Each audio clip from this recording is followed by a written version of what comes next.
I've flown dozens of times, but nothing prepared me for Flight 827 from Denver to Seattle.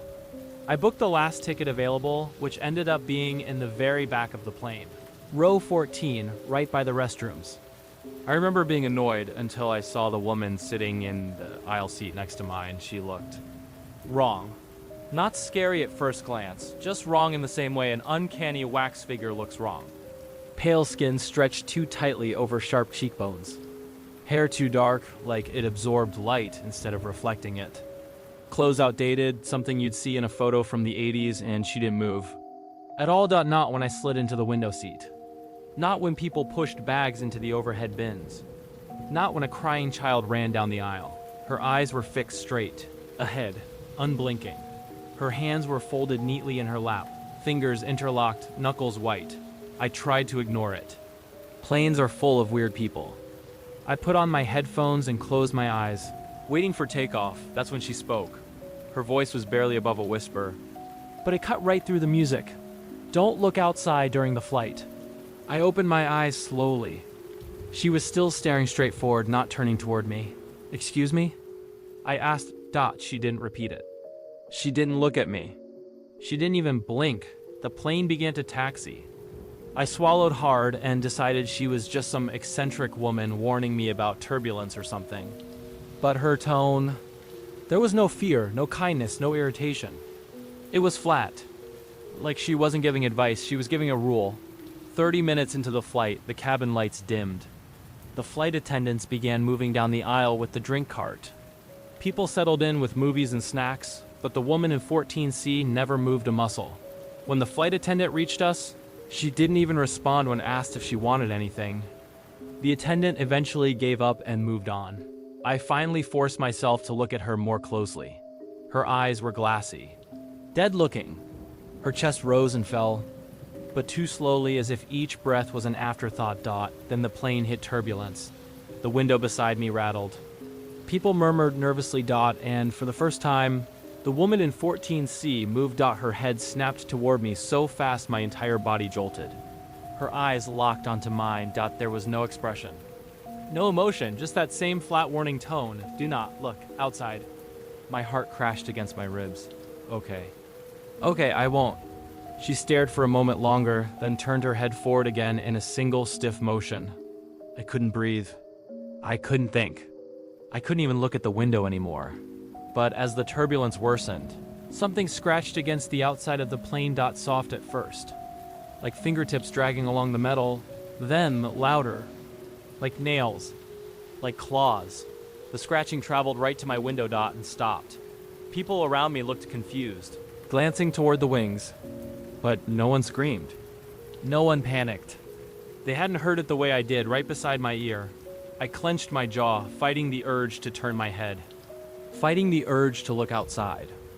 Fighting the terror binding my throat. Then the scratching started again. Slow, deliberate, circling the window. The woman in 14C whispered, "If you look, it will see you. And if it sees you, you won't land with us." My blood went cold. What does that mean? I whispered. She didn't answer. She just lifted her hand slowly, mechanically, and pointed forward, toward the cockpit. Then she said, "They opened the door for it 20 minutes ago." I froze. What door? I whispered. The wrong one. Her voice trembled for the first time. Then the plane dropped suddenly, violently. Gasps erupted across the cabin. My stomach lurched as if it were being pulled downward by invisible hands. The lights flickered, and in that single flicker of darkness, I heard something scrape across the fuselage again, heavier this time. Like something massive shifted its grip on the plane. The woman in 14C leaned toward me, so close I could feel her cold breath on my cheek. It likes the ones who watch. The lights flickered again, and again, on the third flicker. Through the dark reflection on the window, I saw something move outside, not clearly.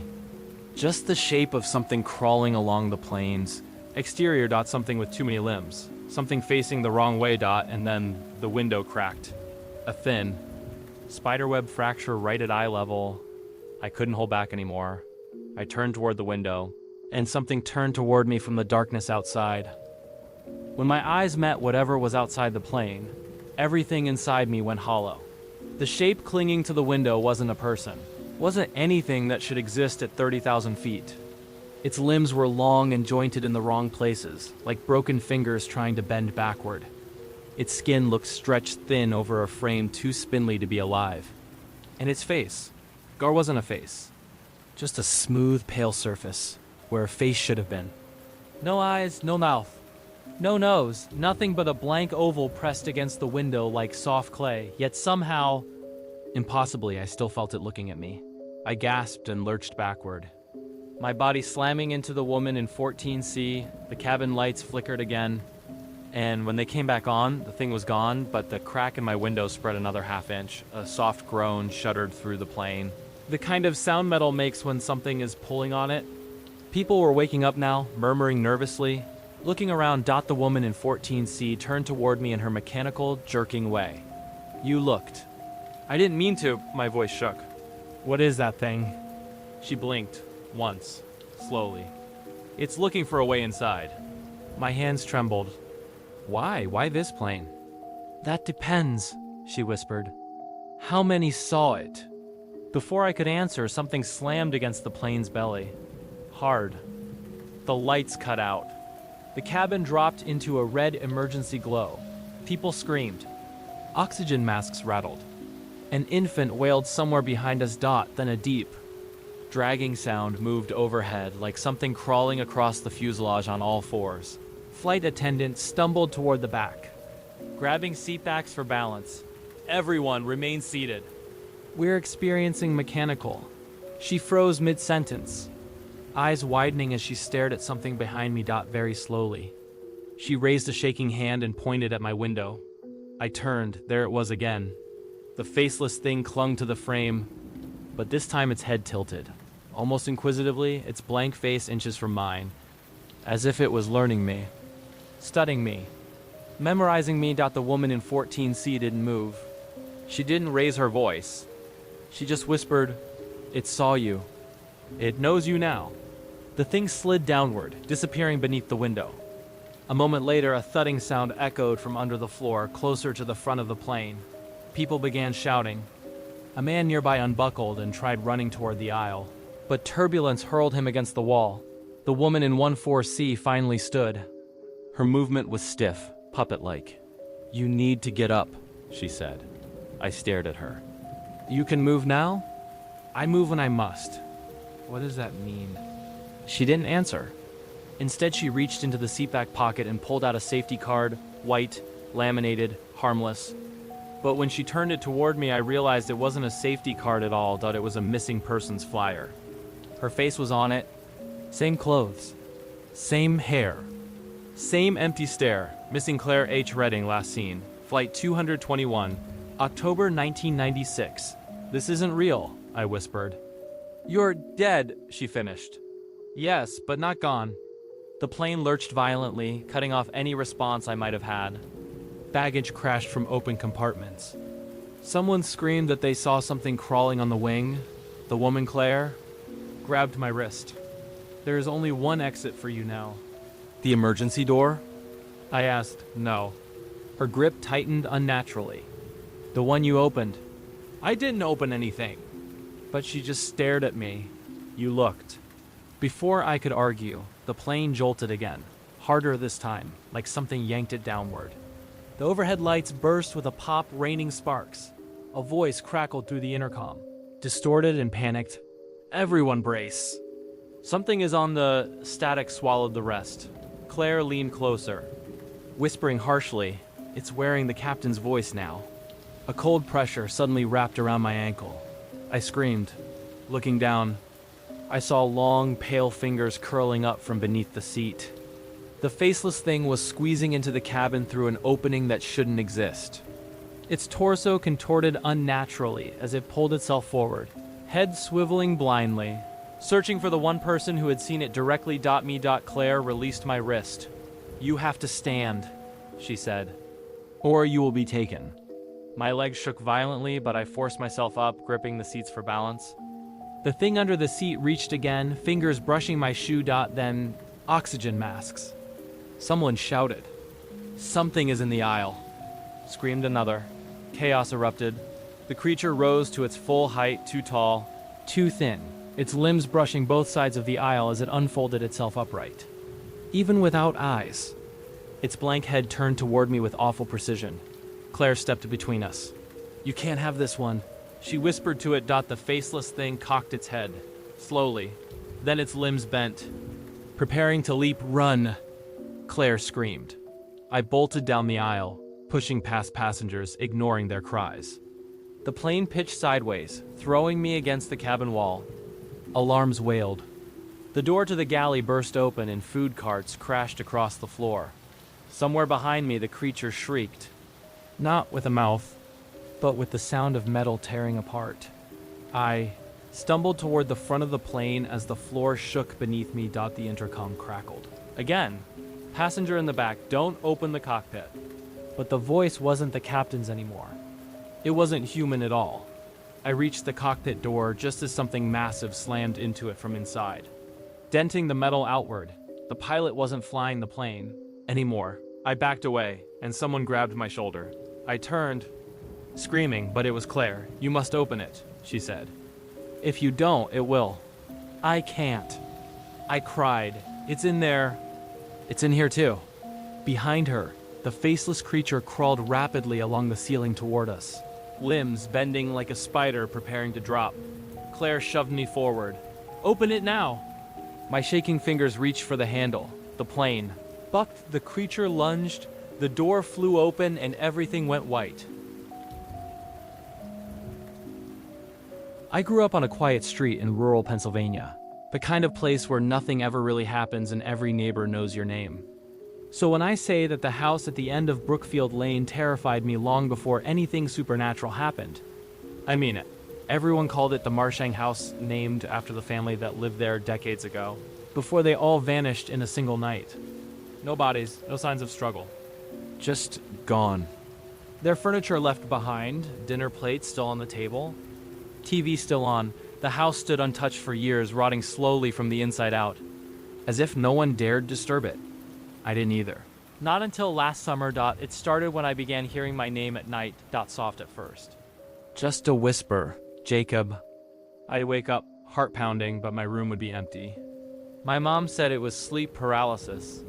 My dad blamed stress, but then it began happening when I was awake. I'd be brushing my teeth, and the bathroom mirror would fog slightly, too slightly, like a breath that wasn't mine. Jacob. I'd be in the kitchen, alone, and hear footsteps upstairs, followed by that same voice. Always the same pitch. Always the same distance away. No matter where I stood, I tried ignoring it until the night. I heard the voice coming from outside my bedroom window. And that night, it didn't whisper. It said, "Come here." I didn't move. I couldn't. My whole body was ice. Then softly, "Jacob, come to me." And I realized with horrifying clarity where the voice was coming from. Not from outside. Not from the yard, but from the direction of the Marshang house. The next morning, I found my bedroom window open. I know I hadn't opened it. I hadn't even touched the lock in months. Still, I tried to pretend everything was normal until something arrived in the mail. No return address. No postage stamp. Just a small envelope that looked aged, yellowed, corners curling. Inside was a folded piece of lined notebook paper. On it, in shaky handwriting, were 4 words. "Come before -J.M. My initials. My own handwriting. But I had never written it. As I stared at the paper, my hands shaking, the phone rang. My mom answered, paused, then frowned. She called to me from the living room. "Jacob, someone asked for you." "For me? Who?" She looked unsettled. "They didn't say." The line was static. I barely heard anything except your name. That night, I tried to stay awake, tried to fight sleep, but somewhere around 2 a.m. I drifted off, and the voice woke me again. This time it sounded closer than ever. Right beside my ear. "Jacob, time is running out." I sat up in bed, heart hammering, and realized something that made my mouth go dry. My bedroom door was open. I always closed it. Always. I grabbed my phone and turned on the flashlight, scanning the hallway. Nothing there. No footsteps. No sound. Just silence heavy enough to crush me. I decided I'd had enough. I needed answers. So the next evening, Just before sunset, I walked toward the Marshang house. Every instinct screamed for me to turn around, but that voice, that constant whisper, felt like fingers hooking under my ribs. Pulling Dot, the closer I got, the colder the air grew. Not a natural chill, but one that made my bones ache.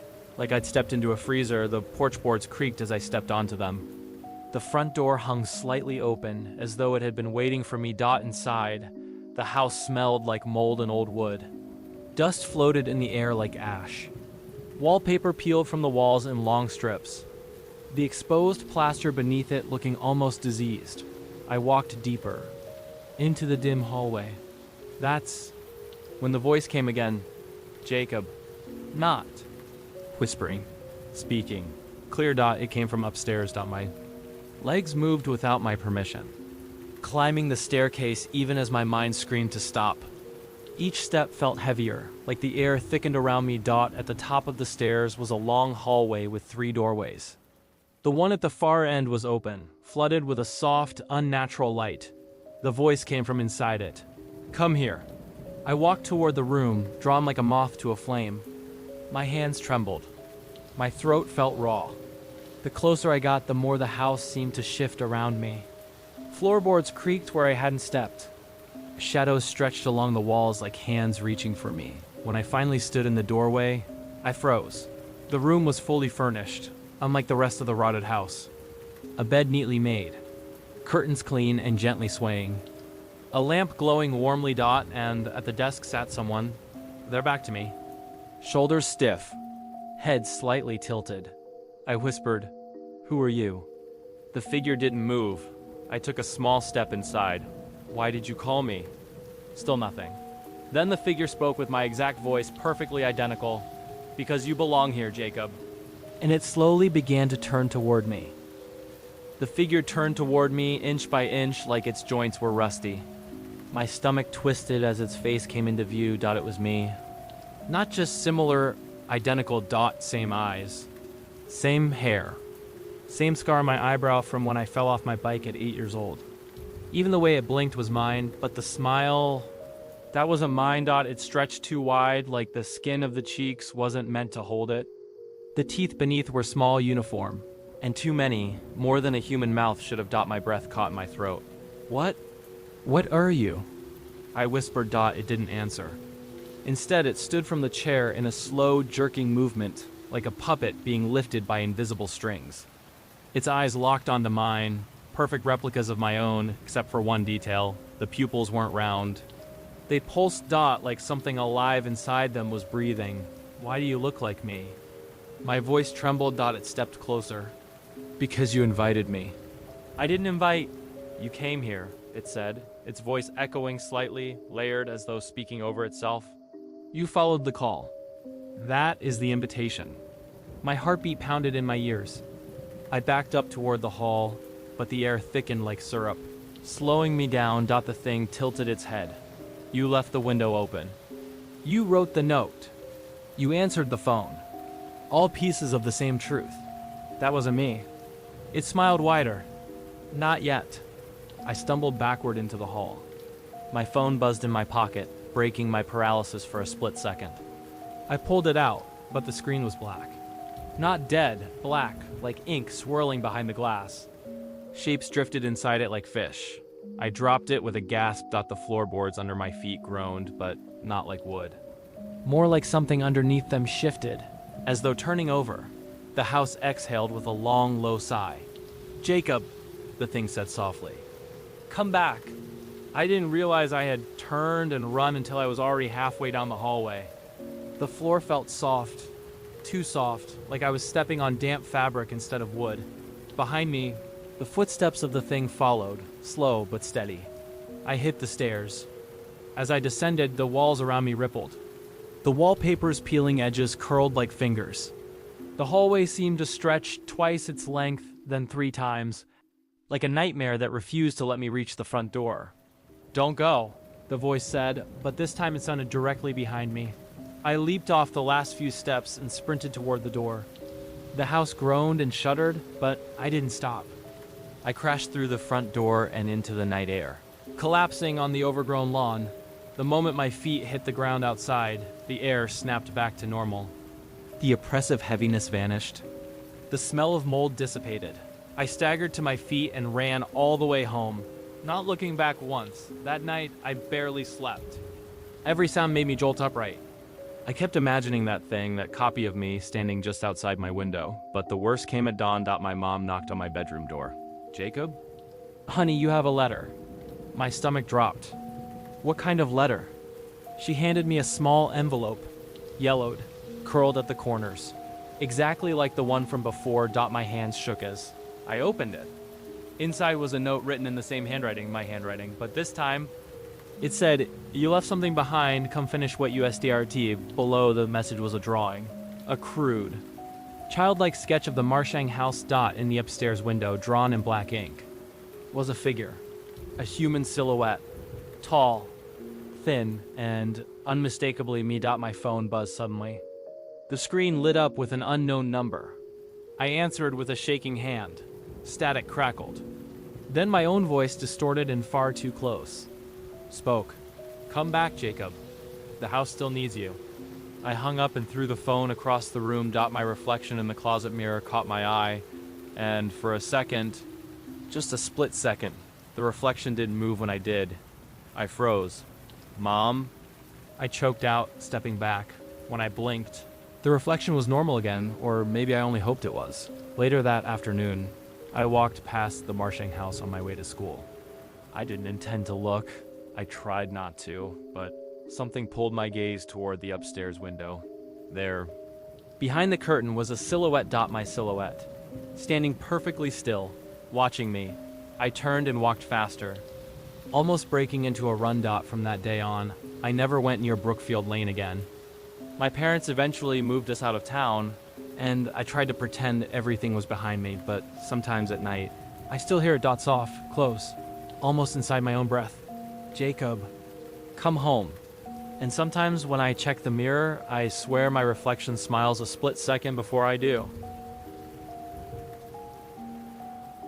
I grew up in a quiet Pennsylvania town where every building had a history older than the people living in it. But none of them carried the same weight, the same whispered fear, as St. Marlowe's Church, a towering stone structure that seemed permanently trapped in a dim, gray afternoon, no matter how bright the sun shone. I never believed in the stories. Not until the night I saw her. My mom volunteered at St. Marlowe's. And when I was 14, she started dragging me along to help clean after evening services. I hated it. The place always felt too large when empty, too cold, too alive. But I went because saying no to my mom was harder than facing a creepy old church. One Friday evening, she gave me simple instructions.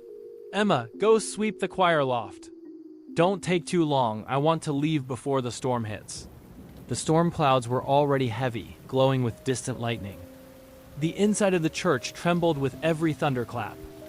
Dust quivered in the stained glass windows like they were breathing. I took the broom and climbed the narrow wooden stairs leading to the loft. The railing wobbled under my hand.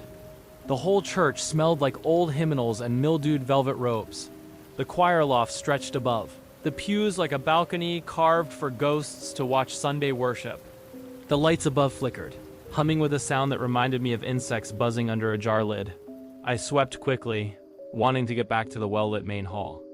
But then I heard it, a soft shuffle of shoes behind me. I spun around. No one, just rows of old choir chairs, a broken organ, and stacks of hymn books, left open like someone had been mid-practice. I exhaled shakily and went back to sweeping. Another sound, this one like humming. Soft, feminine, just a few notes. I froze.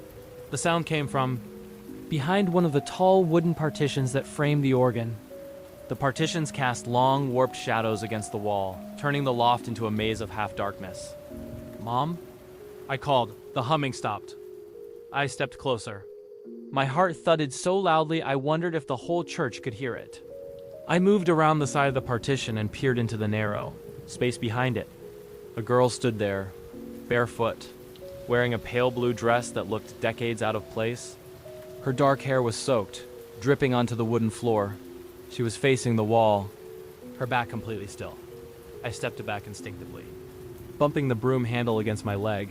She turned. Her movements were wrong, quick, too sharp. Like she was catching up to the turn she'd forgotten to make. The first thing I noticed were her eyes. Not their shape, not their color, but the fact that she didn't blink. Not once, just stared at me with a lifeless, unwavering intensity. Water trickled slowly from her hair, down her cheek to her chin, dripping onto her dress, forming a small dark circle on the floor. Are you okay? I whispered. She tilted her head. The dripping stopped, suddenly, as if someone had paused a faucet. I took half a step back. She matched my movement, the same distance, the same timing. Like a reflection. My throat tightened. My mom's downstairs. Do you need help? No answer. Instead, she lifted her hand and pointed directly at me. Her fingers were pruned, wrinkled like she'd been underwater for hours. A chill climbed my spine.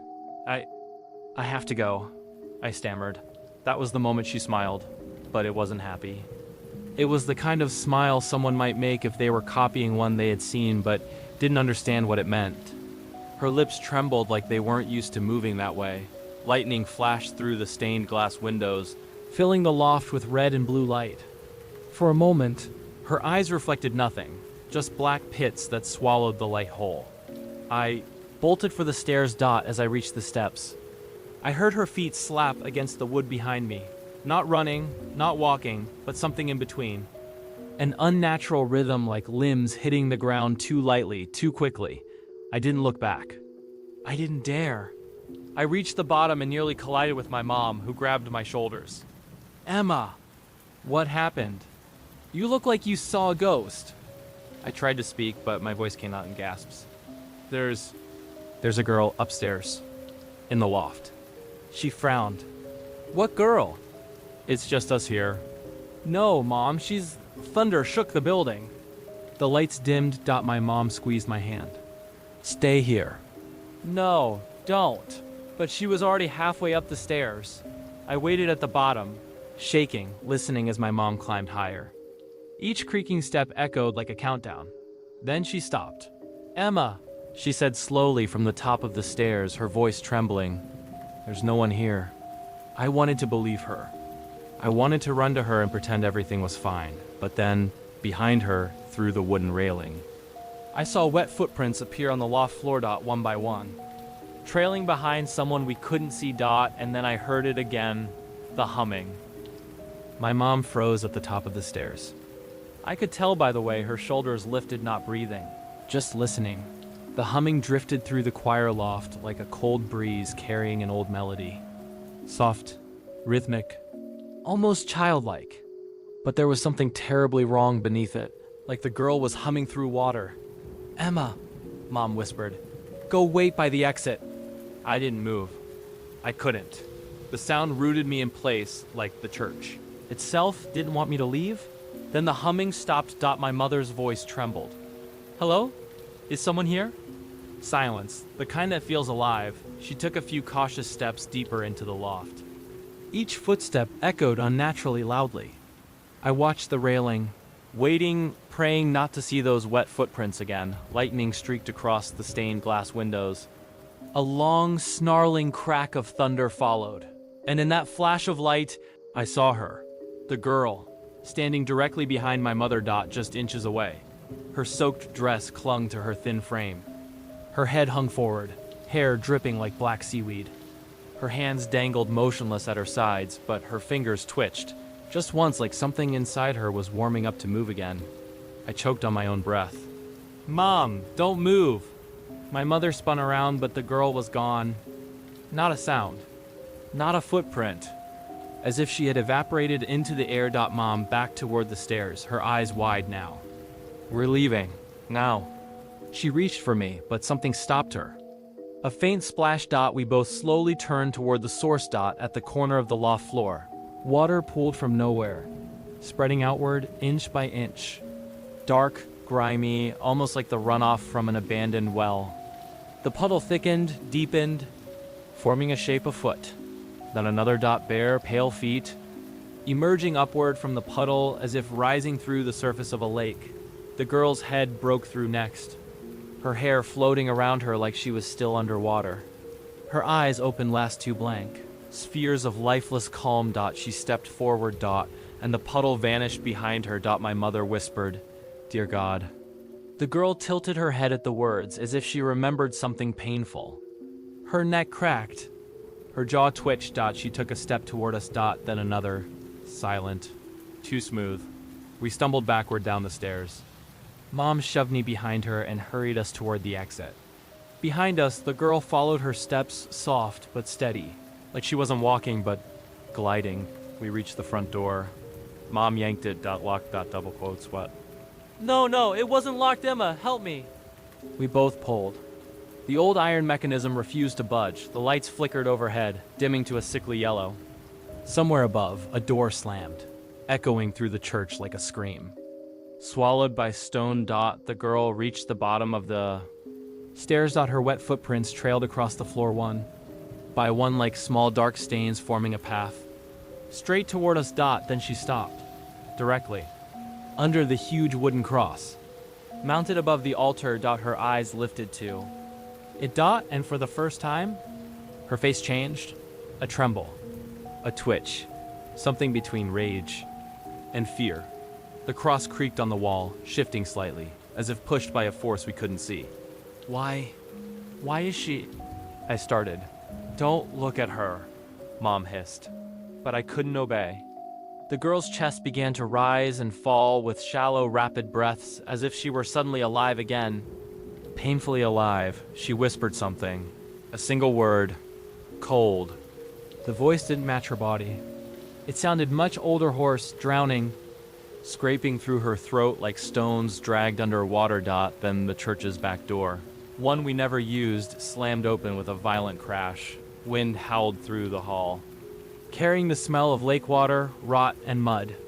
The girl jerked her head toward the sound. Her fingers curled. And that was when the front door clicked. Unlocked. Double quotes go. Mom screamed. We ran into the rain. The cold hit my lungs like ice. We didn't stop until we reached the car. My mom fumbled the keys, hands shaking so hard she dropped them twice. I looked back at St. Marlowe's. The door was still open. Lightning flashed. And in that instant, framed in white light, I saw her, the girl in the blue dress, standing in the doorway, staring directly at me. Her hair whipped in the wind like something alive. Water dripped from her fingertips. Then slowly, she lifted her hand and pointed at me again. My mom yanked me into the car. We sped off, tires spraying water behind us, leaving the church shrinking in the rearview mirror. I expected the nightmares to fade. They did in single quotes because 2 weeks later, a package arrived at our house. No return address. Inside was a single object, an old hymnal, waterlogged and smelling of the same cold, murky scent from the church. Tucked inside the pages was a photo, a black and white picture of the choir loft. And standing in the shadows, barely visible, the same girl. Her finger lifted, pointing. Not at the photographer. At the camera. At me. The caption underneath, written in faded ink, said, "Found in the lake, 1934."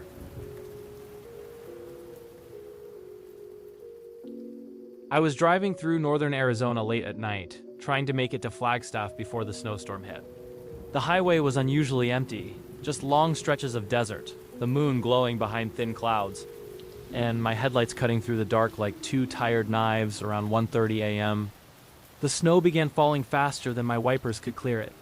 The wind pushed my car sideways, and I realized I needed to stop at the first place I could find. I didn't have to wait long. A faded green sign appeared out of the darkness, swinging violently in the wind. Desert Star Motel vacancy. The building looked forgotten by time. A one-story row of rooms curved around a cracked parking lot. One orange neon letter flickered weakly, buzzing like it was about to burn out for good. No other cars were parked there. No lights in any of the rooms. Just that humming sign and a glowing office bulb above the door. I pulled in. The snow hit my windshield in thick curtains now. My phone had no signal. Inside the office, the air smelled like old keys and dusted off carpet glue. A small desk bell sat on the counter with a faded sign beneath it. "Manager on duty, please ring." So I rang. A moment passed. Then another. Finally, a man shuffled in from a back room. His hair was thin and gray, combed too carefully over a balding scalp. His clothing looked decades out of fashion. But it was his face that bothered me, pale, expressionless, as though he had somewhere forgotten how emotions worked. "Storm's bad," he said without blinking. "You'll want a room." "Yeah," I replied. "Just for the night." He slid a leather-bound register toward me. The pages were yellow, curling at the edges. I hesitated. The last written date was from 1998. "You still use this?" I asked out. He nodded. "Always have." I wrote my name. He handed me a key. "A real metal key, heavy and cold, room 12, he said. "Stay inside. The wind's dangerous tonight." I tried to force a smile. "Right, thanks." He didn't answer. Just stared as I walked out, a stare. I felt deep in my back all the way to the room. Room 12 was exactly what I expected: pastel wallpaper peeling at the corners. A dusty lamp, a bed that groaned when I sat on it. But at least it was warm. I set my bag down, removed my jacket, and glanced out the window. Snow blurred everything into white waves. The motel's neon sign flickered through the frost-covered glass like a dying heartbeat. I turned on the TV. Static. Every channel. When I tried the lamp on the nightstand, it flickered, humming like it struggled to hold the electricity. The entire place felt fragile, as though if I spoke too loudly, it might collapse. Then I noticed the folder on the desk, a tan welcome packet with the words "guest information" printed in faded ink. I flipped it open. Inside was a list of rules, handwritten. Do not look out the window after 2 a.m. Do not acknowledge knocking unless it's at your door. If you hear footsteps on the roof, remain still. If you see someone walking the lot, notify the manager immediately. Never step outside between 2 o'clock and 3 o'clock, no explanation. No warnings. Just the rules. Some part of me hoped it was a joke. Some kind of old gimmick to make the motel seem haunted for tourists. But the room suddenly felt colder. I checked the time, 1:47 a.m. 13 minutes until whatever these rules were talking about. My stomach tightened. I decided to shower. I needed something normal to calm my nerves. The shower sputtered before hot water arrived, echoing loudly through the pipes. The curtain swayed even without a breeze. When I stepped out, steam clouded the tiny room, making the mirror impossible to see through. Then a knock at my door. Somewhere outside, distant, slow. I froze. Towel in hand, 3 knocks. Pause. 3 knocks again. I wasn't supposed to acknowledge it. It wasn't my door. My pulse hammered in my ears as I crept toward the peephole. The hallway beyond was empty. Snow whistled against the windows. Then another knock, closer this time. I stepped back. My phone flashed with the time, 2:01. A chill ran down my spine. Something moved outside. Not walking, drifting. I could hear it, soft sweeping sounds in the snow. The lamp flickered violently. The air felt heavy, like the room was being compressed inch by inch. And then a shadow passed across my window. Slow. Tall, wrong. I covered my mouth to stop myself from breathing too loudly. More footsteps. Right outside my door. Crunching snow. 1 foot at a time. The handle on my door twitched, not turning, just vibrating. Like something was testing the metal with fingertips. I stepped back, heart hammering so hard I thought it would shake the door myself. Then a voice, barely audible. "You checked in late." The tone was hollow, like someone speaking through water. Not the manager. Not even close. Another whisper. "We don't like new guests." I clamped my hand over my mouth and backed into the bathroom. The footsteps lingered. Stop. Silence. Swallowed the motel whole. I didn't dare breathe. Then a scraping sound slid across my window, long and deliberate. As though a sharp nail traced the glass. My phone vibrated violently in my hand. A new text message, unknown number. "Don't open the door." Before I could react, I felt a cold draft creep under the threshold. Something outside exhaled. A long, wet breath. I was trapped in room 12, and whatever was outside wasn't leaving. The night only got worse after I opened that door. Inside, the motel room smelled of damp carpet and old cigarettes. The kind of smell that sticks to your clothes and refuses to leave. I tried to flip the light switch, but nothing happened. The hallway lights outside flickered, casting long shadows through the blinds. I was alone, at least I thought I was. I dropped my bag on the floor and noticed the bedspread. It was folded neatly, perfectly. Too perfectly. Someone had been here, but the place had been empty when I walked in, right? I shook my head, trying to push away the creeping sense of dread. Then I heard it. A low creak, like someone dragging a shoe across the floor behind me. I spun around, nothing, just the shadows stretching across the peeling wallpaper. I laughed nervously, telling myself it was the wind, maybe the building settling. But the sound came again, closer this time, deliberate. I grabbed my phone. No signal. Not even a bar. My heart hammered as I circled the room, checking the bathroom, the closet, every corner empty. Then I noticed the mirror dot. It wasn't reflecting the room. Or me. At least not entirely. Something was standing behind me, a figure, tall and thin, wearing the uniform of the motel, a bellhop from decades ago. His face featureless, smooth, pale. He didn't move, just watched. I turned slowly, expecting to see nothing. But he was gone. The mirror only showed me wide-eyed and shaking, my own reflection. I ran to the door, locked. Tried the window. Sealed shut. Panic set in. That's when I heard whispering. Soft at first, unintelligible, but growing louder with each passing second. You can't leave. Not yet. I backed into the corner, every muscle trembling. The whispers became voices, dozens of them, overlapping, chanting, repeating. Check in. Check in. Check in. Stay. The air turned cold. My breath condensed into fog. And then I saw them. All the rooms in the hallway outside were open now. Lights spilled into the corridor, bright and yellow, though no electricity should have been on. Figures stepped out of the rooms. Bellhops, guests, people in old-fashioned clothes, all featureless faces, all staring. They glided silently, limbs unnaturally bent, heading straight for me. I pressed myself against the wall, trying to disappear into the shadows. One figure stopped in front of me, tilting its head. The whispers coalesced into a single command. Check in. The bellhop raised a hand, pointing to the bed. Trembling, I stepped toward it, my legs moving without permission. My phone vibrated. A message from an unknown number. Welcome. You'll stay with us forever. I fell onto the bed trying to fight it, but the moment I touched the sheets, the room changed. The walls stretched upward into darkness. The ceiling disappeared. The floor became soft, almost liquid. The bellhops and guests surrounded me, their hands reaching out, fingers long and sticky. I screamed.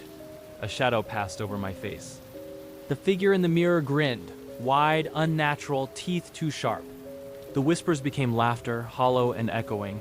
The next morning, a trucker passing by noticed the neon sign flickering, last motel, vacancies available. He stopped, thinking someone might be inside, but the parking lot was empty. Dust swirled around the old cars abandoned for decades. The building looked normal, unremarkable, as if nothing had happened. Inside, the beds were neatly made. The sheets folded perfectly.